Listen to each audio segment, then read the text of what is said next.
अध्याय 29। एक सामान्य अनुभव। आखिरकार वह दिन आया जब मैंने जो कुछ भी लिखा था उसे पूरा कर लिया। पृथ्वी के कीड़ों के क्षेत्र, द्वार और मूल की हर अंतिम याद। फिर पढ़ने का समय आ गया।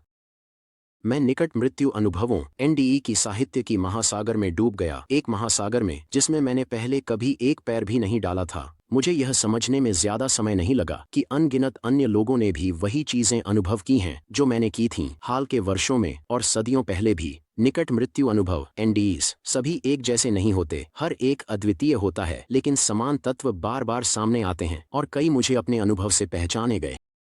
अंधे सुरंग या घाटी से गुजरकर एक उज्ज्वल और जीवंत परिदृश्य में पहुंचने की कहानियां जो अत्यंत वास्तविक थीं, प्राचीन ग्रीस और मिस्र के समय से ही मौजूद थीं।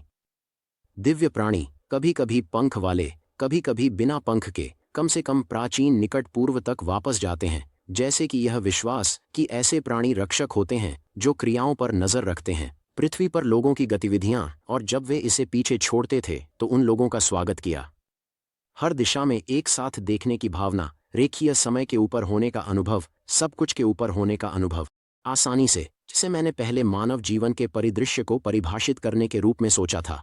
गान जैसी संगीत की धुन सुनना जो केवल कानों के माध्यम से नहीं बल्कि पूरी आत्मा में प्रवेश करती है। विचारों का सीधा और तात्कालिक ग्रहण, जिन्हें सामान्यतः समझने के लिए बहुत अधिक समय और अध्ययन की आवश्यकता होती। बिना किसी संघर्ष के, बिना शर्त प्रेम की तीव्रता को महसूस करना।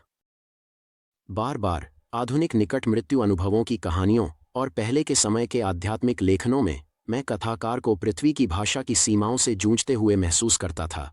मानव भाषा और विचारों की नाव पर उन्होंने जो मछली पकड़ी थी उसे पूरी तरह से लाने की कोशिश कर रहे थे और हमेशा किसी न किसी हद तक असफल हो रहे थे। और फिर भी हर प्रयास जो अपने लक्ष्य से निराशाजनक रूप से कम था, हर व्यक्ति भाषा और विचारों में संघर्ष कर रहा था। इस विशालता को पाठक तक पहुंचाने के लिए मैं कहानीकार के उद्देश्य को समझूंगा और जो वे अपनी बिना सीमाओं की महिमा में व्यक्त करना चाहते थे लेकिन बस नहीं कर सके। हाँ, हाँ, हाँ, मैंने अपने आप से कहा जब मैं पढ़ रहा था, मैं समझता हूं। ये किताबें, ये सामग्री, सभी निश्चित रूप से मेरे अनुभव से पहले ही वहां थीं, लेकिन मैंने कभी इसे नहीं देखा। केवल पढ़ने के संदर्भ में नहीं बल्कि एक और तरीके से भी। साफ साफ कहूं तो मैंने कभी इस विचार के लिए अपने आप को खुला नहीं रखा कि शायद कुछ असली हो सकता है, इस विचार के लिए कि हम में से कुछ शरीर की मृत्यु के बाद भी जीवित रहता है। मैं एक आदर्श, अच्छे स्वभाव वाला, हालांकि संदेहवादी डॉक्टर था। और इस तरह मैं आपको बता सकता हूं कि अधिकांश संदेहवादी वास्तव में संदेहवादी नहीं होते। सच्चे संदेहवादी बनने के लिए किसी चीज की वास्तव में जांच करनी चाहिए और इसे गंभीरता से लेना चाहिए। और मैं, कई डॉक्टरों की तरह, कभी भी एनडीएस का पता लगाने का समय नहीं निकाल पाया। मैंने बस यह जान लिया था कि वे असंभव थे। मैंने अपनी कोमा में बिताए गए समय के चिकित्सा रिकॉर्ड भी देखे, एक ऐसा समय जिसे शुरू से ही बारीकी से दर्ज किया गया था। अपने स्कैन की समीक्षा करते हुए, जैसे मैं अपने किसी मरीज के लिए करता, मुझे अंततः यह स्पष्ट हो गया कि मैं कितनी अद्भुत तरीके से बीमार था। बैक्टीरियल मेनिंजाइटिस बीमारियों में अद्वितीय है क्योंकि यह मस्तिष्क की बाहरी सतह पर हमला करता है जबकि इसकी गहरी संरचनाओं को बरकरार रखता है। बैक्टीरिया पहले हमारे मस्तिष्क के मानव हिस्से को प्रभावी ढंग से नष्ट करते हैं और अंततः गहरे सफाई संरचनाओं पर हमला करके घातक साबित होते हैं जो अन्य जानवरों में सामान्य होते हैं। मानव हिस्से के नीचे गहराई में अन्य स्थितियां जो नियोकॉर्टेक्स को नुकसान पहुंचा सकती हैं और बेहोशी का कारण बन सकती हैं, जैसे सिर की चोट, स्ट्रोक, मस्तिष्क में रक्तस्राव या मस्तिष्क के ट्यूमर, नियोकॉर्टेक्स की पूरी सतह को पूरी तरह से नुकसान पहुंचाने में उतनी प्रभावी नहीं होती। ये आमतौर पर नियोकॉर्टेक्स के केवल एक हिस्से को प्रभावित करते हैं जबकि अन्य हिस्से सुरक्षित रहते हैं और कार्य करने में सक्षम। केवल इतना ही नहीं बल्कि नियोकॉर्टेक्स को अकेले निकालने के बजाय वे मस्तिष्क के गहरे और अधिक प्राचीन हिस्सों को भी नुकसान पहुंचाने की प्रवृत्ति रखते हैं। इन सभी बातों को देखते हुए बैक्टीरियल मेनिंजाइटिस शायद सबसे अच्छा रोग है जिसे कोई भी ढूंढ सकता है अगर वह मानव मृत्यु की नकल करने की कोशिश कर रहा हो बिना वास्तव में इसे लाए। हालांकि निश्चित रूप से यह आमतौर पर ऐसा ही होता है। दुखद सच्चाई यह है कि लगभग हर कोई बीमार है। जैसा कि मैं पीछे से था, बैक्टीरियल मेनिंजाइटिस कभी भी कहानी सुनाने के लिए वापस नहीं आता। अनुबंध ए देखें। हालांकि यह अनुभव इतिहास के जितना पुराना है नज़दीकी मृत्यु का अनुभव, चाहे इसे कुछ असली माना गया हो या निराधार कल्पना, हाल ही में ही एक सामान्य शब्द बना है। 1960 के दशक में नई तकनीकों का विकास हुआ जिसने डॉक्टरों को उन मरीजों को पुनर्जीवित करने की अनुमति दी जो कार्डियक अरेस्ट का शिकार हुए थे। जो मरीज पहले केवल मर जाते थे, अब उन्हें जीवन की भूमि में वापस खींच लिया गया। उनके लिए अनजान ये चिकित्सक अपनी बचाव प्रयासों के माध्यम से एक प्रकार के पारधरती यात्रियों का निर्माण कर रहे थे, लोग जो पर्दे के पीछे झलक देख चुके थे और इसके बारे में बताने के लिए लौट आए थे। आज उनकी संख्या लाखों में है। फिर 1975 में एक चिकित्सा छात्र जिसका नाम रेमंड मूडी था ने लाइफ आफ्टर लाइफ नामक एक किताब प्रकाशित की जिसमें उसने एक व्यक्ति जॉर्ज रिची के अनुभव का वर्णन किया। रिची का निधन निमोनिया के जटिलता के कारण कार्डियक अरेस्ट के परिणाम स्वरूप हुआ था और वह अपने शरीर से 9 मिनट तक बाहर रहे। उन्होंने एक सुरंग के नीचे यात्रा की, स्वर्गीय और नरक के क्षेत्रों का दौरा किया, एक प्रकाश के प्राणी से मिले जिसे उन्होंने यीशु के रूप में पहचाना और ऐसे शांति और कल्याण की भावनाओं का अनुभव किया जो बेहद तीव्र थीं। उन्हें कठिनाई हुई उन्हें शब्दों में डालना। आधुनिक नज़दीकी मृत्यु के अनुभव का युग जन्मा। मैं मूडी की किताब के बारे में पूरी अनजानगी का दावा नहीं कर सकता, लेकिन मैंने निश्चित रूप से इसे कभी नहीं पढ़ा। मुझे इसकी ज़रूरत नहीं थी क्योंकि मैं जानता था सबसे पहले कि यह विचार कि कार्डियक अरेस्ट किसी प्रकार की मृत्यु के करीब की स्थिति का प्रतिनिधित्व करता है बेतुका था। नज़दीकी मृत्यु के अनुभवों के बारे में अधिकांश साहित्य उन मरीजों से संबंधित है जिनका दिल कुछ मिनटों के लिए रुका, आमतौर पर किसी दुर्घटना के बाद या ऑन ऑपरेटिंग टेबल पर। यह विचार कि कार्डियक अरेस्ट मृत्यु का प्रतिनिधित्व करता है लगभग 50 साल पुराना है। कई सामान्य लोग अभी भी मानते हैं कि अगर कोई व्यक्ति कार्डियक अरेस्ट से वापस आता है तो इसका मतलब है कि वह मर गया था और फिर से जीवन में लौट आया। लेकिन चिकित्सा समुदाय ने बहुत पहले मृत्यु की परिभाषाओं को दिल के बजाय मस्तिष्क पर केंद्रित करने के लिए संशोधित किया। तब से मस्तिष्क मृत्यु के मानदंड जो मरीज की न्यूरोलॉजिकल परीक्षा के महत्वपूर्ण निष्कर्षों पर निर्भर करते हैं 1968 में स्थापित किए गए। कार्डियक अरेस्ट मृत्यु से केवल मस्तिष्क पर इसके प्रभाव के संदर्भ में संबंधित है। कार्डियक अरेस्ट के कुछ ही सेकंड के भीतर मस्तिष्क तक रक्त प्रवाह का रुकना सहकारी न्यूरल गतिविधि में व्यापक विघटन और चेतना की हानि का कारण बनता है। 50 वर्षों से सर्जन कार्डियक सर्जरी और कभी-कभी न्यूरो सर्जरी में दिल को मिनटों से घंटों तक नियमित रूप से रोकते आ रहे हैं, कार्डियोपल्मोनरी बाईपास पंपों का उपयोग करते हुए और कभी-कभी मस्तिष्क को ठंडा करके इसे ऐसे तनावों के तहत जीवित रहने में मदद करते हैं। कोई मस्तिष्क मृत्यु नहीं होती। यहाँ तक कि एक व्यक्ति जिसका दिल सड़क पर रुक जाता है उसे मस्तिष्क को नुकसान से बचाया जा सकता है, बशर्ते कि कोई 4 मिनट के भीतर कार्डियोपल्मोनरी रिससिटेशन शुरू कर दे और दिल को अंततः फिर से चालू किया जा सके। जब तक ऑक्सीजन युक्त रक्त मस्तिष्क तक पहुंचता है, मस्तिष्क और इसलिए व्यक्ति जीवित रहेगा, हालांकि अस्थायी रूप से बेहोश। यह ज्ञान का टुकड़ा मेरे लिए मूडी की किताब को बिना खोले ही खारिज करने के लिए पर्याप्त था। लेकिन अब मैंने इसे खोला और मूडी द्वारा रिपोर्ट की गई कहानियों को पढ़ते हुए जो मैंने खुद अनुभव किया था ने मेरी दृष्टिकोण को पूरी तरह से बदल दिया। मुझे इसमें कोई संदेह नहीं था कि इन कहानियों में से कम कुछ लोग वास्तव में अपने शारीरिक शरीर को छोड़ चुके थे। जो समानताएं मैंने अपने शरीर के परे अनुभव की थीं वे बस बहुत ही भारी थीं। मेरे मस्तिष्क के अधिक प्राथमिक हिस्से जो सफाई के काम के लिए जिम्मेदार हैं, कोमा में मेरे अधिकांश समय के लिए काम करते रहे। लेकिन जब मेरे मस्तिष्क के उस हिस्से की बात आई जिसके बारे में हर एक मस्तिष्क वैज्ञानिक आपको बताएगा कि यह मेरे मानव पक्ष के लिए जिम्मेदार है, तो वह हिस्सा चला गया था। मैं इसे स्कैन में, प्रयोगशाला के नंबरों में, अपनी न्यूरोलॉजिकल परीक्षाओं में और अस्पताल में मेरे बहुत करीबी रिकॉर्ड किए गए सप्ताह के सभी डेटा में देख सकता था। मैं जल्दी ही यह समझने लगा कि मेरा अनुभव तकनीकी रूप से लगभग निर्दोष नज़दीकी मृत्यु का अनुभव था, शायद आधुनिक इतिहास में सबसे विश्वसनीय मामलों में से एक। मेरे मामले के बारे में जो वास्तव में महत्वपूर्ण था वह यह नहीं था कि मेरे साथ व्यक्तिगत रूप से क्या हुआ, बल्कि यह था कि इसे तर्क करना पूरी तरह से असंभव था। चिकित्सीय दृष्टिकोण से यह सब कल्पना थी। एनडीई नज़दीकी मृत्यु का अनुभव को वर्णित करना सबसे अच्छा कहें तो चुनौतीपूर्ण है, लेकिन एक चिकित्सा पेशे के सामने ऐसा करना जो इसे संभव मानने से इनकार करता है, इसे और भी कठिन बना देता है। अपने न्यूरोसाइंस करियर और अपने नज़दीकी मृत्यु के अनुभव के कारण अब मेरे पास इसे और अधिक स्वीकार्य बनाने का अनोखा अवसर था। अध्याय 30 मृतकों से लौटना। और मृत्यु का निकट आना, जो सभी को समान रूप से समतल करता है, सभी पर एक अंतिम रहस्योद्घाटन का प्रभाव डालता है जिसे केवल एक मृत व्यक्ति ही सही तरीके से बता सकता है।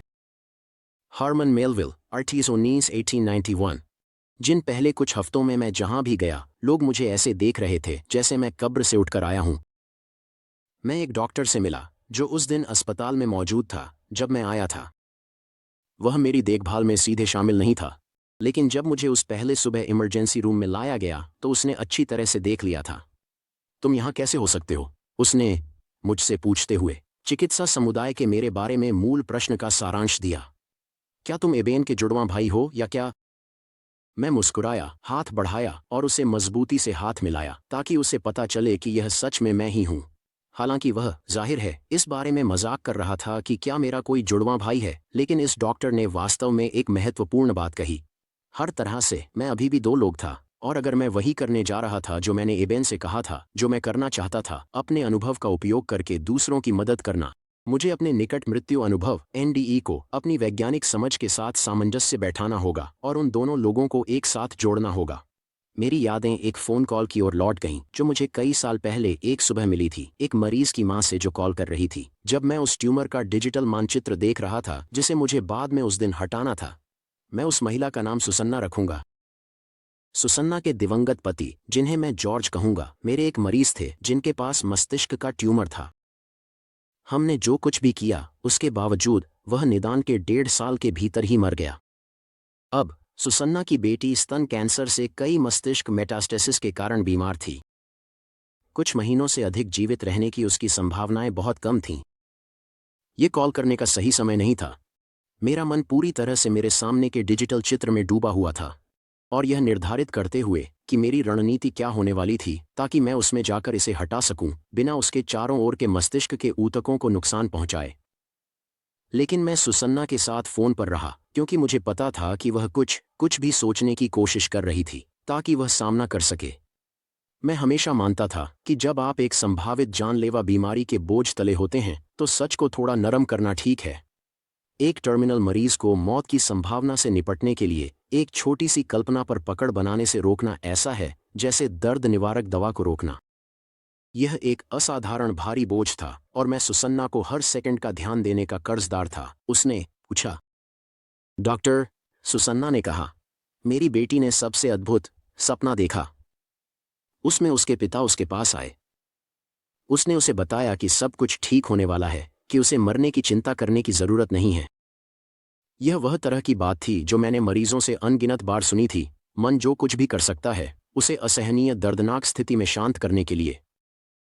मैंने उसे बताया कि यह एक अद्भुत सपना लगता है, लेकिन सबसे अद्भुत बात डॉक्टर ए पहना हुआ था, एक पीली शर्ट और एक फेडोरा। खैर सुसन्ना, मैंने अच्छे मूड में कहा, मुझे लगता है कि स्वर्ग में कोई ड्रेस कोड नहीं होते। नहीं, सुसन्ना ने कहा, यह नहीं है। हमारे रिश्ते के शुरुआती दिनों में जब हम पहली बार डेटिंग कर रहे थे, मैंने जॉर्ज को एक पीली शर्ट दी थी। उसे इसे उस फेडोरा के साथ पहनना पसंद था जो मैंने उसे भी दिया था। लेकिन शर्ट और टोपी खो गईं जब हमारा सामान हमारी हनीमून पर नहीं आया। उस समय उसे पहले से ही पता था कि मुझे वह शर्ट और टोपी कितनी पसंद थी, लेकिन हमने कभी उन्हें नहीं बदला। मुझे यकीन है कि क्रिस्टीना ने उस शर्ट और टोपी के बारे में बहुत सारी अद्भुत कहानियां सुनी होंगी। सुसन्ना, मैंने कहा, आपके शुरुआती समय के बारे में नहीं। वह हंस पड़ी। यही तो इतना अद्भुत है। यह हमारा छोटा सा रात था। हमें पता था कि यह किसी और को कितना बेवकूफ़ी लगेगा। हमने कभी उस शर्ट और फेडोरा के बारे में बात नहीं की जब वे खो गए। क्रिस्टीना ने कभी भी हमारे बारे में एक शब्द नहीं सुना। क्रिस्टीना को मरने का इतना डर था, और अब उसे पता है कि उसे डरने की कोई ज़रूरत नहीं है, बिल्कुल भी नहीं। जो सुसन्ना मुझे बता रही थी, मैंने अपनी पढ़ाई में पाया, वह सपनों की पुष्टि का एक प्रकार था। यह अक्सर होता है, लेकिन जब मुझे वह कॉल आया था तब मैंने अपनी एनडीई नज़दीकी मृत्यु का अनुभव नहीं किया था, और उस समय मुझे पूरी तरह से पता था कि जो सुसन्ना मुझे बता रही थी वह एक दुख से प्रेरित कल्पना थी। अपने करियर के दौरान मैंने कई मरीजों का इलाज किया है जिन्होंने कोमा में या सर्जरी के दौरान असामान्य अनुभव किए थे। जब भी इनमें से कोई व्यक्ति सुसन्ना की तरह एक असामान्य अनुभव सुनाता, मैं हमेशा पूरी तरह से सहानुभूतिपूर्ण होता था। और मैं पूरी तरह से सुनिश्चित था कि ये अनुभव वास्तव में उनके मन में हुए थे। मस्तिष्क हमारे पास मौजूद सबसे जटिल और संवेदनशील अंग है। इसके साथ थोड़ा खेलें, इसे मिलने वाले ऑक्सीजन की मात्रा को कुछ टूर एक दबाव की इकाई से कम करें और उस मस्तिष्क का मालिक अपनी वास्तविकता में एक परिवर्तन का अनुभव करेगा, या अधिक सटीकता से उनकी वास्तविकता का व्यक्तिगत अनुभव। सभी शारीरिक आघात और सभी दवाओं को जोड़ दें जिन पर कोई व्यक्ति जो मस्तिष्क की बीमारी से ग्रस्त है संभवतः होगा, और आपके पास इसकी एक आभासी गारंटी है। अगर किसी मरीज के पास जब वे वापस आते हैं तो कोई यादें होती हैं, तो वे यादें काफ़ी असामान्य होंगी। एक मस्तिष्क जो एक घातक बैक्टीरियल संक्रमण और मन को बदलने वाली दवाओं से प्रभावित है, उसमें कुछ भी हो सकता है। कुछ भी, यानी कोमा में मेरे द्वारा अनुभव की गई अल्ट्रा यथार्थ अनुभव को छोड़कर। मुझे एहसास हुआ, सुसन्ना, उस तरह के झटके के साथ जो तब होता है जब आप कुछ ऐसा देखते हैं जो स्पष्ट होना चाहिए था। उस दिन वह मुझसे सांत्वना पाने के लिए कॉल नहीं कर रही थी। वह सच में और वास्तव में मुझे सांत्वना देने की कोशिश कर रही थी, लेकिन मैं यह देखने में असमर्थ था। मैंने सोचा कि मैं सुसन्ना के प्रति दयालुता दिखा रहा था, अपनी एक व्याकुलता भरी तरीके से उसकी कहानी पर विश्वास करने का नाटक करके, लेकिन मैं ऐसा नहीं था। और उस बातचीत को और उसके जैसे दर्जनों अन्य को पीछे मुड़कर देखने पर मुझे एहसास हुआ कि मेरे सामने कितना लंबा रास्ता था। अगर मैं अपने साथी डॉक्टरों को यह विश्वास दिलाने वाला था कि जो मैंने अनुभव किया था वह असली था। अध्याय पिन 3 शिविर। मैं यह मानता हूं कि मानव रहस्य को वैज्ञानिक कमीकरण द्वारा बेहद नीचा दिखाया गया है, जो वादे के भौतिकवाद के साथ आध्यात्मिक दुनिया के सभी पहलुओं को अंततः समझाने का दावा करता है, तंत्रिका गतिविधि के पैटर्न के संदर्भ में। इस विश्वास को एक अंधविश्वास के रूप में वर्गीकृत किया जाना चाहिए। हमें यह स्वीकार करना होगा कि हम आत्माओं के साथ आध्यात्मिक प्राणी हैं जो एक आध्यात्मिक दुनिया में मौजूद हैं। साथ ही हम भौतिक प्राणी भी हैं जिनके शरीर और मस्तिष्क एक भौतिक दुनिया में मौजूद हैं। महोदय जॉन सी एक्लिस 1903 से 1996 तक। जब निकट मृत्यु अनुभवों NDEs की बात आई तो 3 बुनियादी शिविर थे। एक शिविर में विश्वास करने वाले थे, या तो वे लोग जिन्होंने खुद एक निकट मृत्यु अनुभव NDE का सामना किया था, या जिन्होंने बस ऐसे अनुभवों को स्वीकार करना आसान पाया। फिर बेशक कट्टर अविश्वासी थे, जैसे कि पुराना में। हालांकि ये लोग आमतौर पर खुद को अविश्वासी के रूप में वर्गीकृत नहीं करते थे। वे बस यह जानते थे कि मस्तिष्क चेतना उत्पन्न करता है और शरीर के परे मन के पागल विचारों के लिए स्थिर नहीं रहेगा, जब तक वे किसी को अच्छे स्वभाव से सांत्वना नहीं दे रहे थे, जैसा कि मैंने सोचा था कि मैं उस दिन सुझाना के साथ कर रहा था। फिर एक मध्य समूह था। यहाँ हर तरह के लोग थे जिन्होंने निकट मृत्यु अनुभवों NDEs के बारे में सुना था, या तो उन्हें पढ़कर या क्योंकि ये असाधारण रूप से सामान्य हैं, किसी दोस्त या रिश्तेदार के माध्यम से जिन्होंने एक का सामना किया था। ये लोग मध्य में थे जिनकी मदद मेरी कहानी कर सकती थी। NDEs की खबरें जीवन को बदलने वाली होती हैं। जब एक व्यक्ति जो NDE के बारे में सुनने के लिए खुला है डॉक्टर या वैज्ञानिक से पूछता है जो समाज में वास्तविकता के रखवाले होते हैं, तो उन्हें अक्सर बताया जाता है कि निकट मृत्यु अनुभव NDEs केवल कल्पनाएं हैं, जीवन को थामने के लिए संघर्ष कर रहे मस्तिष्क के उत्पाद और कुछ नहीं। एक डॉक्टर के रूप में जिसने जो अनुभव किया, मैं एक अलग कहानी बता सकता था, और जितना अधिक मैंने इसके बारे में सोचा उतना ही मुझे लगा कि मुझे बस यही करना चाहिए। एक एक करके मैंने उन सुझावों को गिनाया जो मुझे पता थे, मेरे सहयोगियों ने और मैंने खुद पुराने दिनों में जो मुझे समझाने के लिए दिए होते। अधिक जानकारी के लिए मेरे न्यूरोसाइंटिफिक हाइपोथेसिस का सारांश देखें। परिशिष्ट बी। क्या मेरा अनुभव एक प्राचीन मस्तिष्क के तंतु कार्यक्रम था जो अंतिम दर्द और पीड़ा को कम करने के लिए विकसित हुआ, संभवतः निचले स्तनधारियों द्वारा उपयोग की जाने वाली मृत्यु दृश्य रणनीतियों का एक अवशेष? मैंने उसे शुरुआत से ही खारिज कर दिया। बस कोई रास्ता नहीं था। वह मेरे अनुभव जिनमें अत्यंत जटिल दृश्य और मौखिक स्तर थे और जिनका अर्थ बहुत गहरा था, मेरे मस्तिष्क के सरीसृप भाग का उत्पाद थे। क्या यह मेरे लिम्बिक सिस्टम के गहरे हिस्सों से यादों की विकृत पुनःस्मृति थी, जो मस्तिष्क का हिस्सा भावनात्मक धारणा को बढ़ावा देता है? वह भी नहीं। एक कार्यशील नियोकॉर्टेक्स के बिना लिम्बिक सिस्टम दृष्टियों का उत्पादन नहीं कर सकता था। क्या मेरी अनुभव की स्पष्टता और तर्क के साथ क्या मेरा अनुभव किसी प्रकार की साइकेडेलिक दृष्टि हो सकती थी जो उन कई दवाओं में से किसी के द्वारा उत्पन्न हुई थी जो मैं ले रहा था? फिर से ये सभी दवाएं नियोकॉर्टेक्स में रिसेप्टर्स के साथ काम करती हैं, और जब नियोकॉर्टेक्स कार्यशील नहीं होता तो इन दवाओं के लिए काम करने का कोई कैनवास नहीं होता। आरईएम हस्तक्षेप के बारे में क्या? यह एक सिंड्रोम का नाम है जो तेजी से आंखों की गति या आरईएम से संबंधित है। नींद वह चरण जिसमें सपने होते हैं, जिसमें प्राकृतिक न्यूरोट्रांसमीटर जैसे सेरोटोनिन नियोकॉर्टेक्स में रिसेप्टर्स के साथ बातचीत करते हैं। फिर से माफी चाहता हूँ। रैम हस्तक्षेप के लिए एक कार्यशील नियोकॉर्टेक्स की आवश्यकता होती है, और मेरे पास ऐसा कोई नहीं था। फिर एक काल्पनिक घटना थी जिसे डीएमटी डंप के रूप में जाना जाता है। इस स्थिति में पाइनियल ग्रंथि मस्तिष्क को महसूस होने वाले खतरे के तनाव पर प्रतिक्रिया करते हुए एक पदार्थ उत्पन्न करती है जिसे डीएमटी या नैनन डाइमेथिलट्रिप्टामाइन कहा जाता है। डीएमटी संरचनात्मक रूप से सेरोटोनिन के समान है, और यह एक अत्यंत तीव्र साइकेडेलिक स्थिति उत्पन्न कर सकता है। मेरा डीएमटी के साथ कोई व्यक्तिगत अनुभव नहीं था, और अभी भी नहीं है, लेकिन मैं उन लोगों से असहमत नहीं हूं जो ऐसा कहते हैं। यह एक बहुत शक्तिशाली साइकेडेलिक अनुभव उत्पन्न कर सकता है, शायद एक ऐसा जो हमारी चेतना और वास्तविकता की समझ के लिए वास्तविक निहितार्थ रखता है। हालांकि यह एक तथ्य है कि मस्तिष्क का वह हिस्सा जिस पर डीएमटी प्रभाव डालता है, नियोकॉर्टेक्स, मेरे मामले में प्रभावित होने के लिए मौजूद नहीं था। तो मेरे साथ जो हुआ उसे समझाने के मामले में डीएमटी डंप परिकल्पना अन्य प्रमुख उम्मीदवारों की तरह ही बहुत कमजोर साबित हुई। मेरे अनुभव के लिए, व्याख्याओं के लिए, और उसी मुख्य कारण के लिए। हेलुसिनोजन नियोकॉर्टेक्स को प्रभावित करते हैं, और मेरा नियोकॉर्टेक्स प्रभावित होने के लिए उपलब्ध नहीं था। जिस अंतिम परिकल्पना पर मैंने ध्यान दिया वह रीबूट घटना की थी। यह मेरे अनुभव को एक असेंबली के रूप में समझाएगा जो मूल रूप से असंबंधित यादों और विचारों का एक समूह है जो मेरे कॉर्टेक्स के पूरी तरह से बंद होने से पहले के समय से बची हुई हैं। जैसे एक कंप्यूटर सिस्टम व्यापी विफलता के बाद जो कुछ भी बचा सकता है उसे सहेजते हुए फिर से शुरू होता है। मेरा मस्तिष्क इन बचे हुए टुकड़ों से मेरे अनुभव को जितना हो सके जोड़ने की कोशिश करता। यह लंबे समय तक सिस्टम व्यापी विफलता के बाद कॉर्टेक्स को चेतना में फिर से शुरू करने पर हो सकता है, जैसे कि मेरी फैलाव मेनिंजाइटिस में, लेकिन यह सबसे कम संभावना प्रतीत होता है जो जटिलताओं और अंतःक्रियाओं को देखते हुए मैंने अनुभव किया है। मेरी विस्तृत यादों की गतिविधि, क्योंकि मैंने आध्यात्मिक दुनिया में समय की गैर रेखीय प्रकृति को इतनी तीव्रता से अनुभव किया, मैं अब समझ सकता हूं कि इतना क्यों है। आध्यात्मिक आयाम पर लिखना हमारी पृथ्वी की दृष्टि से विकृत या बस बेतुका लग सकता है। इस दुनिया के ऊपर के संसारों में समय यहाँ की तरह व्यवहार नहीं करता। उन दुनियाओं में यह जरूरी नहीं है कि एक चीज के बाद एक चीज हो। एक पल एक जीवनकाल की तरह लग सकता है, और एक या कई जीवनकाल एक पल की तरह लग सकते हैं।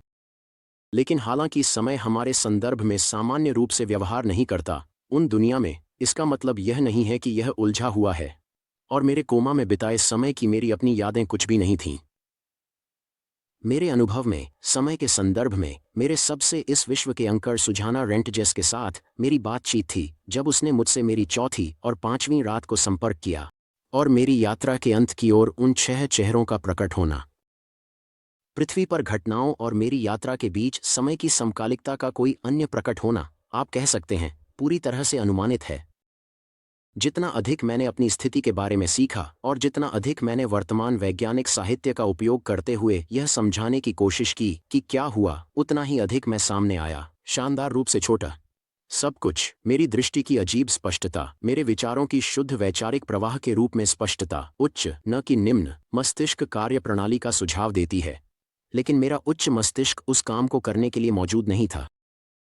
जितना अधिक मैंने एनडीएस के वैज्ञानिक स्पष्टीकरण पढ़े, उतना ही मैं उनकी पारदर्शी कमजोरियों से चकित हुआ। और फिर भी मुझे यह भी खेद था कि वे बिल्कुल वही थे जिनकी ओर पुराना मैं इशारा करता अगर किसी ने मुझसे पूछा होता कि एनडीई क्या है। लेकिन जिन लोगों के पास डॉक्टर की डिग्री नहीं थी, उनसे यह जानने की उम्मीद नहीं की जा सकती थी। अगर जो मैंने अनुभव किया वह किसी और के साथ हुआ होता तो यह काफी अद्भुत होता, लेकिन यह मेरे साथ हुआ था। खैर, यह कहना कि यह किसी कारण से हुआ था मुझे थोड़ा असहज कर देता था। मेरे अंदर पुराने डॉक्टर का इतना हिस्सा था कि मैं जानता था कि यह कितना अजीब, कितना भव्य वास्तव में सुनाई देता है। लेकिन जब मैंने असंभवता को जोड़ा, सोचा कि ई कोलाई मेनिंजाइटिस ने मेरे कॉर्टेक्स को नष्ट किया और मेरी निश्चित विनाश से कोलाई मेनिंजाइटिस ने मेरे कॉर्टेक्स को नष्ट करने के लिए काम किया और मेरी लगभग निश्चित विनाश से तेजी से और पूरी तरह से ठीक होने की प्रक्रिया। मुझे इस संभावना को गंभीरता से लेना ही था कि यह वास्तव में और सच में किसी कारण से हुआ था। इससे मुझे अपनी कहानी बताने की एक बड़ी जिम्मेदारी महसूस हुई, है ना?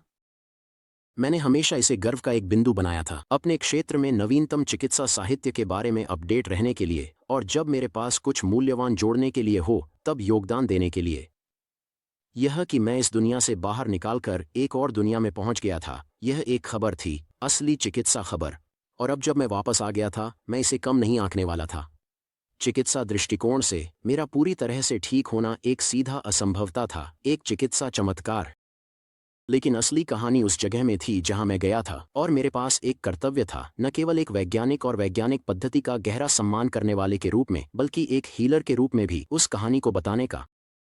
एक कहानी, एक सच्ची कहानी, उतनी ही चिकित्सा कर सकती है जितनी की दवा। सुजाना को पता था कि जब उसने उस दिन मेरे कार्यालय में मुझे फोन किया, और जब मैंने अपने जन्म परिवार से वापस सुना, तो मैंने खुद भी उतना ही अनुभव किया था। जो मेरे साथ हुआ था वह भी एक चिकित्सा समाचार था। अगर मैं इसे साझा नहीं करता तो मैं किस तरह का हीलर होता? कोमा से लौटने के 2 साल से थोड़ा अधिक समय बाद मैंने एक करीबी दोस्त और सहयोगी से मुलाकात की जो दुनिया के सबसे प्रमुख अकादमिक न्यूरोसाइंस विभागों में से एक का अध्यक्ष है। मैंने जॉन को, जो उसका असली नाम नहीं है, दशकों से जाना है और उसे एक अद्भुत इंसान और पहले दर्जे के वैज्ञानिक के रूप में मानता हूँ। मैंने जॉन को अपनी आध्यात्मिक यात्रा की कुछ कहानी बताई जो मैंने कोमा में गहराई से अनुभव की थी, और वह काफी हैरान दिखा। वह इस बात से हैरान नहीं था कि मैं अब कितना पागल था, बल्कि ऐसा लग रहा था जैसे वह आखिरकार कुछ ऐसा समझ रहा था जो लंबे समय से उसे रहस्यमय लगा था। यह पता चला कि लगभग 1 साल पहले जॉन के पिता एक 5 साल की बीमारी के अंत के करीब थे। वह असमर्थ, पागल, दर्द में था और मरना चाहता था। कृपया, उसके पिता ने जॉन से अपने मृत्युशैया से विनती की, मुझे कुछ गोलियां दो या कुछ। मैं इस तरह नहीं चल सकता। फिर अचानक उसके पिता पिछले 2 वर्षों में जितने स्पष्ट थे उससे भी अधिक स्पष्ट हो गए जब उन्होंने अपने जीवन और अपने परिवार के बारे में कुछ गहरे अवलोकनों पर चर्चा की। फिर उसने अपनी नज़र घुमाई और अपने बिस्तर के पैर के पास हवा से बात करने लगा। सुनते हुए जॉन को एहसास हुआ कि उसके पिता अपनी मृत मां से बात कर रहे थे, जो 65 साल पहले, जब जॉन के पिता केवल एक किशोर थे, मर गई थीं। उसने जॉन के जीवन के दौरान उसे मुश्किल से ही जिक्र किया था, लेकिन अब वह उसके साथ एक खुश और जीवंत चर्चा कर रहा था। जॉन उसे नहीं देख सकता था, लेकिन वह पूरी तरह से आश्वस्त था कि उसकी आत्मा वहां थी, अपने पिता की आत्मा का स्वागत कर रही थी। कुछ मिनटों के बाद जॉन के पिता ने उसकी ओर वापस देखा। उनकी आंखों में एक पूरी तरह से अलग नज़र थी। वह मुस्कुरा रहा था और स्पष्ट रूप से बहुत शांति में था, जितना जॉन ने पहले कभी उसे देखा था, उससे कहीं अधिक। सो जाओ पापा, जॉन ने खुद को कहते हुए पाया। बस छोड़ दो, कोई बात नहीं। उसके पिता ने बस ऐसा ही किया। अपनी आंखें बंद करते हुए उसने अपने चेहरे पर पूरी शांति के साथ सोने चला गया। थोड़ी देर बाद वह चल बसे। जॉन को लगा कि उसके पिता और उसकी दिवंगत दादी के बीच की मुलाकात बहुत वास्तविक थी, लेकिन वह नहीं जानता था कि इसके साथ क्या करना है, क्योंकि एक डॉक्टर के रूप में वह जानता था कि ऐसी चीजें असंभव होती हैं। कई अन्य लोगों ने उस आश्चर्यजनक मानसिक स्पष्टता को देखा है जो अक्सर पागल बुजुर्ग लोगों को उनके निधन से ठीक पहले होती है, जैसे जॉन ने अपने पिता में देखा था। इसे टर्मिनल लुसिडिटी के रूप में जाना जाता है। इसके लिए कोई न्यूरोसाइंटिफिक व्याख्या नहीं थी। मेरी कहानी सुनकर ऐसा लगा जैसे उसे एक लाइसेंस मिल गया जिसे वह किसी से पाना चाहता था, अपने खुद के आंखों से जो उसने देखा उस पर विश्वास करने का लाइसेंस। इस गहरे और सुकून देने वाले सत्य को जानना कि हमारी शाश्वत आध्यात्मिक आत्मा इस भौतिक क्षेत्र में जो कुछ भी हम अनुभव करते हैं उससे कहीं अधिक वास्तविक है और सृष्टिकर्ता के अनंत प्रेम से एक दिव्य संबंध है। अध्याय 32। एक चर्च की यात्रा। जीवन जीने के केवल 2 तरीके हैं। एक ऐसा है जैसे कुछ भी चमत्कार नहीं है, दूसरा ऐसा है जैसे सब कुछ चमत्कार है। Albert Einstein, 1879-1955। मैं दिसंबर 2008 तक चर्च नहीं जा सका जब हॉली ने मुझे एडवेंट के दूसरे रविवार के लिए सेवा में जाने के लिए मनाया। मैं अभी भी कमज़ोर था, अभी भी थोड़ा असंतुलित, अभी भी कम वजन में। हॉली और मैं पहली पंक्ति में बैठे थे। माइकल सुलिवन उस दिन सेवा की अध्यक्षता कर रहे थे और उन्होंने मुझसे पूछा कि क्या मैं एडवेंट के व्रत पर दूसरा मोमबत्ती जलाना चाहता हूं। मैं नहीं करना चाहता था, लेकिन कुछ ने मुझे इसे करने के लिए कहा। मैं खड़ा हुआ, अपने हाथ को पीतल के पोल पर रखा और चर्च के सामने की ओर अप्रत्याशित आसानी से बढ़ा। मेरी शरीर से बाहर के समय की याद अभी भी नंगी और कच्ची थी, और इस जगह पर, जिसने मुझे पहले ज्यादा प्रभावित नहीं किया था, हर जगह मैंने कला देखी और संगीत सुना जिसने सब कुछ वापस ला दिया। एक भजन की धड़कती बांस नोट ने अर्थवर्म की आंखों के दृष्टिकोण की कठोर दुखदायी स्थिति को प्रतिध्वनित किया। रंगीन कांच की खिड़कियां, जिनमें बादल और देवदूत थे, ने द्वार की आकाशीय सुंदरता की याद दिलाई। यीशु का अपने शिष्यों के साथ रोटी तोड़ते हुए एक चित्र ने मूल के सामूहिकता की याद दिलाई। मैंने उस अनंत, बिना शर्त प्रेम की खुशी को याद करते हुए कांप उठाया जो मैंने वहां अनुभव किया था। आखिरकार मैंने समझा कि धर्म वास्तव में किस बारे में है, या कम से कम इसके बारे में ऐसा होना चाहिए था। मैंने सिर्फ भगवान पर विश्वास नहीं किया, मैंने भगवान को जाना। जब मैं पवित्र भोज लेने के लिए वेदी की ओर लंगड़ाते हुए बढ़ा, मेरे गालों पर आंसू बह रहे थे।